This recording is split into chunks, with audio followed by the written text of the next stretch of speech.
আছিস?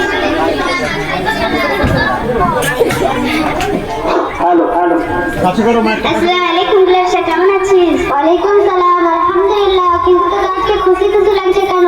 শুনলে তুই খুশি হবি, জানিস সুচিত আজ ক্লাসে মার খেয়েছে। কেন, আজ হোমওয়ার্ক করেনি? শুধু তাই না, পড়াও পারেনি। কালকে তো গণিতে 0 পেয়েছে। আচ্ছা, আর সে ক্লাসে এমন ভাব করেছে দেখে মনে হয় খুব ভালো ছাত্র। তুই ঠিক বলেছিস, কারণ পরীক্ষা দেখেছিস কি বাজে।